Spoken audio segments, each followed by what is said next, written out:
ஸ்ருதிஸ்மிருதி புராணானாம் ஆலயம் கருணாலயம் நமாமி பகவத்பாத சங்கரம் லோகசங்கரம்.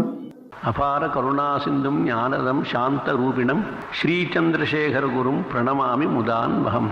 குரும் நாம்னா மஹிம்னாச்ச சங்கரோ யோ விராஜதே ததீயாங்கிரி கலத்ரேனு கணாயாஸ்து நமோ நமः. ஸ்ருதிஸ்மிருதி புராணாலாம் உங்களுக்கு எல்லாம் தெரியும், கருணைக்கு ஆலயமா இருக்கார். அடுத்து சொன்ன ஸ்லோகம் பரிவா பண்ணது. குரு நாம்னா மஹிம்னாச்ச சங்கரோ யோ விராஜதே.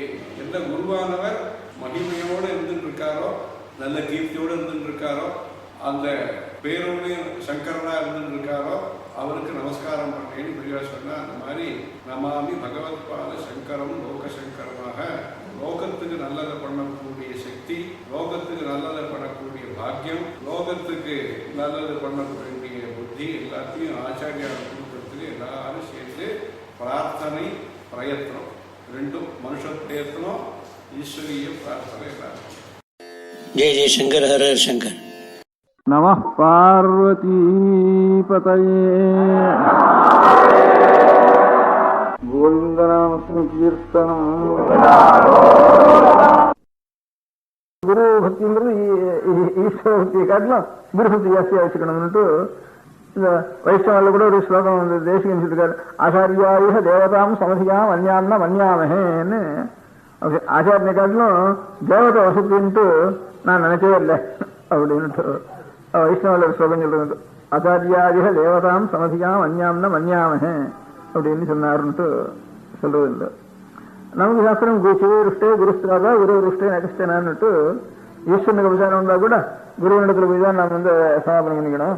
குருவனிடத்துல விசாரம் பண்ணிட்டா அப்புறம் ஈஸ்வரன் சொன்னா கூட அவர் கேட்க மாட்டார், காலை ஓட்ட மாட்டாரு, நீ எங்கேயோ விடா அப்படின்ட்டு அப்படின்னுட்டு சொல்றது. அதை காட்டிலும் ஈஸ்வரனை காட்டிலும் குரு பக்தி வரிசைன்னுட்டு. அதனால ஈஸ்வர பக்தி, ஈஸ்வர பக்தின்னா ஈஸ்வரன் இருந்தா அந்த நம்பிக்கை நமக்கு இல்லாததுன்னா நமக்கு கத்தியில நிதாடுறதுக்கு. ஆனா நமக்கு நேரம் பிடிச்சிக்கிறதுக்கு குருவை சரியான வசந்த குரு நமக்கு நம்பிக்கை வந்துட்டு போனா அந்த ஈஸ்வரன் பக்தியை பண்ற காட்டிலும் இந்த குருவோட பக்தி பண்ணிட்டு போனா அது அதை காட்டிலும் பெரிய. அதனாலதான் வந்து ஈஸ்வர பக்தி, தெய்வ பக்தி, குரு பக்தி இது ரெண்டும் வேண்டியதுன்னு பெரியவாள்லாம் சொல்றதுக்கு காரணம் அதான். தெய்வம்னா என்ன அப்படின்னா தெய்வத்துக்கு லட்சணம் ஒவ்வொரு சாஸ்திரத்துல ஒவ்வொரு பிரகாரம் இருக்கு. சில சாஸ்திரம் இந்த லட்சணங்கள்லாம் சொல்லிடுவானா இது எல்லாமே இதெல்லாம் கிடைச்சிடுவேன்னு அப்படி சில சாஸ்திரக்காரெல்லாம் கர்த்தான்னு சொன்னா கர்த்தா ஈஸ்வரன் தான் எனக்கு அதுவும் வேண்டாமே, பலதாத்தான்னா அது இல்லாம கர்மாவே கொடுத்துட்டு போயிட்டுமே அப்படின்னு இப்படி எல்லாம் தெரிய வந்துடும். அதனால நமக்கெல்லாம் தெரிய வேணுங்கிறாப்பா. அதுக்கு நாமெல்லாம் அழுக்கா இருக்கோம், அழுக்கெல்லாம் ஒன்று இருந்தா தான் உடம்பு இருந்தா தான் இந்த அழுக்கெல்லாம் நீதி பண்றது தெரிய உண்டு. அதுக்கே தெரிய இல்லாம ஒரு அங்கீகாரமான பிரபஞ்சம் போயிடும். அப்போ ஆனந்தமும் சுகமும் ஒன்றும் இல்லாம போயிடும் பிரபஞ்சத்துல. அது ஒன்று வேணும்னு சொன்னா ஒரு விட்டுறதுக்கே முதல்ல ஈஸ்வரன் வேணுமே. அதுக்காக இருக்கிற ஈஸ்வரன் தான் அதான் ஈஸ்வரன். ஆனா இது ஜெகத் கர்த்தாவா இல்லையான்னா கர்த்தா இல்லைன்னு சொல்ல முடியாதுனால பலராதா இல்லைன்னு சொல்ல முடியாதுங்கிறதுக்காக ஸ்தாபிச்சிருக்கான வேதாந்தத்துல. அதனுடைய வாதம் பண்ணினா அது நீ வந்து வெறும் ஜெகத் கர்த்த ஈஸ்வரன் இல்லாம ஒரு ஜெகத்தெல்லாம் உண்டாயிரும் சொல்றது அந்த வாதம் ஒன்று சொல்லக்கூடாது. பலம் கர்ணா வந்து பலத்தை தானா கொடுத்துரும் சொல்ற வாதம் சொல்லக்கூடாது. அதுக்கு ஈஸ்வரன் தான் வேணும். ஆனா அந்த காரியத்துக்காக நமக்கு ஈஸ்வரன் இடத்துல அவனிடத்துல நான் பக்தி பண்ண வேண்டியதில்லை. அதுக்காக ஜெகத் கர்த்தாவா இருக்கிறதுக்காகவோ பலதாதாவா இருக்கிறதுக்காகவோ அதுக்காக அவனோட போக வேண்டிய காரியமே நமக்கு கிடையாது. நமக்கு காரியம் அவன் பரம பரிசுத்தமா இருக்கான், அவன் கொஞ்சம் கூட அசையாதவனா இருக்கான். அந்த சுத்தி வேணும் நமக்கு. நமக்கு இருக்க அழுக்கு நிவர்த்தி ஆகணும், நமக்கு இருக்கிற சஞ்சல நிவர்த்தி ஆகணும். இந்த சஞ்சல நிவர்த்தி பண்றதுக்கு அவன் நமக்கு உபகாரமா இருக்கணும் இல்லையா அப்படின்னு பார்த்தா அதுக்காகத்தான் ஈஸ்வரன் வேணும். எவனை நாம் மனசுல நினைக்கிறோம் தன்மையவன் ஆயிடுவோம்.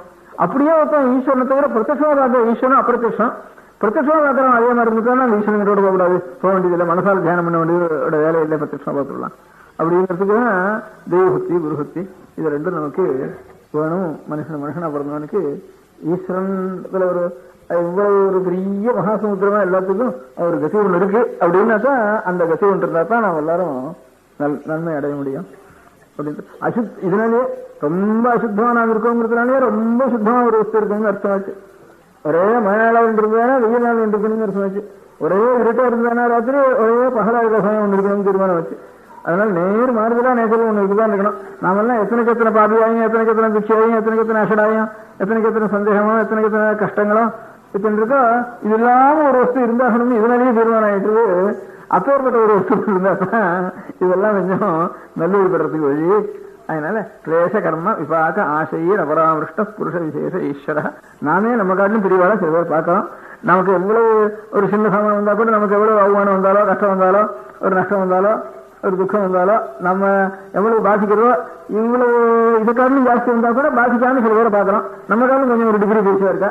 இப்படியே பண்ணிட்டே போயிட்டு வந்தானா குன்னும் கூட கிடைச்சாலும் ஒரு எல்லை வந்தானா அந்த எல்லையில ஈஸ்வரன் இருக்கான் அப்படின்ட்டு அந்த எல்லையிலேயே ஒரு மனுஷன் இருந்தான்னா அவன் தான் நமக்கு ஈஸ்வரன் காலிலும் வசதி அவன் தான் அப்படின்னுட்டு ஈஸ்வரன் காலிலும் குரு வசதி அப்படின்னு சொல்றவங்களுக்கு காரணம் இந்த ஈஸ்வர பக்தி குரு பக்தி. ஒவ்வொருத்தனுக்கும் அப்படி ஒரு நம்பிக்கை வந்துட்டு தானே அந்த என்ன குருபக்தி கிடைக்கிறது கஷ்டம் லோகத்துல. குருபக்திங்கிறது ஈஸ்வர பக்தியாவது சுவாமி நமக்கு நேரம் இல்லை, நம்ம பக்தி இருக்குன்னு நினைச்சுட்டு இருக்கோம். அதனால நேர பார்க்கல நம்ம குரு யாரான ஒரு குரு இடத்துல இவன் ஈஸ்வரன் தான் நமக்கு நம்பிக்கை வந்ததுன்னா அது அகற்ற நம்பிக்கை இருந்தாலும் இருந்துட்டு போட்டோம். அவன் போகிறதா இருந்தாலும் சொல்லிட்டு போட்டான் அந்த குரு. நமக்கு நம்பிக்கை இருந்தாலும் நம்ம கடை போய் வச்சுருவோம். ஏன்னா நமக்கு அந்த நம்பிக்கை லோகத்துக்குள்ள ஏதான ஒண்ணு நமக்கு இவனை காட்டிலும் ஒரு நமக்கு கதி இல்லை அப்படின்னு ஒத்தன இடத்துல நமக்கு சர்வத்தையும் சரண்டர் பண்ண முடியாத நமக்கு அந்த வாஸ்தவமான கன்விக்ஷனோட ஒருத்தனுக்கு நமக்கு கிடைக்குதானா அந்த கிடைக்கிறதுக்கான பாக்கியம் லோகத்துல கிடைக்கல. அப்புறம் என்ன வந்து நமக்கு நான் என்ன இப்ப என்ன சந்தேகம் நமக்கு ஒரு கஷ்டம் வந்து என்ன பண்றது, ஒரு துக்கம் வந்து என்ன பண்றது, ஒரு சந்தேகம் வந்து என்ன பண்றது, காரியம் வந்து என்ன பண்றது, இப்ப கஷ்டம் வந்து என்ன பண்றது அப்படின்னு நம்ம புத்தினாலதான் யோசிக்கிறோம். அது முழுக்க அவனுக்கு சரண்டர் பண்ணிடுறது. அவன் என்ன சொல்றாங்க வீட்டு விட்டு போறது. அப்ப நமக்கு பாரம் முடியல இருக்குல்ல, நம்ம இவ்வளவு பாரத்தையும் தள்ள தூக்கி வச்சுட்டு இருக்கோம்.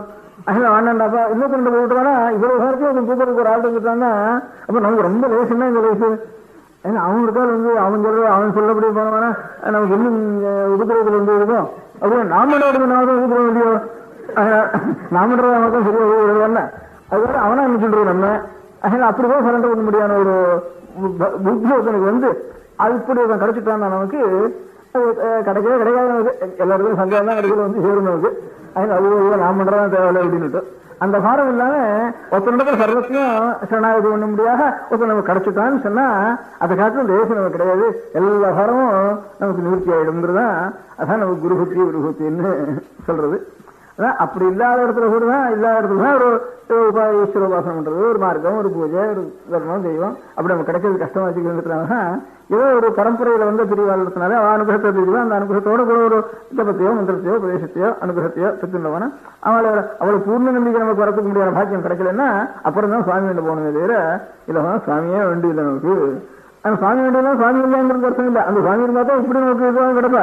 அது சுவாமி இருக்காருங்கிற ஒண்ணுதான் வேணுங்க. அதுதான் சுவாமியோட காரியம் கிடையாது. அதிகமாக நமக்கு இவனத்திலே காரியம் வந்துடும்.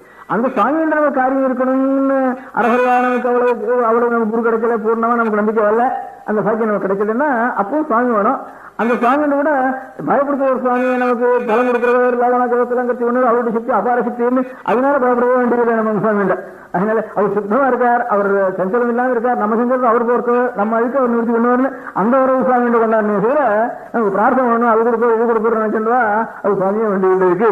அந்த காரியத்தை வச்சுட்டு அந்த காரணத்தை வச்சுட்டு சுவாமியோட நம்ம போக வேண்டிய அவசியமே இல்லை அப்படிங்கிறதுதான் நம்ம சாஸ்திரத்தின் அபிப்பிராயம். அதான் தெய்வபக்தி காரணம் குருபக்தி விரிசைன்னு சொல்றதுக்கு நமக்கு பாரமே இல்லை. எல்லாத்தையும் ஒருத்த நடுவில் தப்பிச்சுட்டு போனா அவன் மனசு பிரகாரம் ஏதோ ஒரு மனசு பிரகாரம் தான் அவன் நடக்கணும்.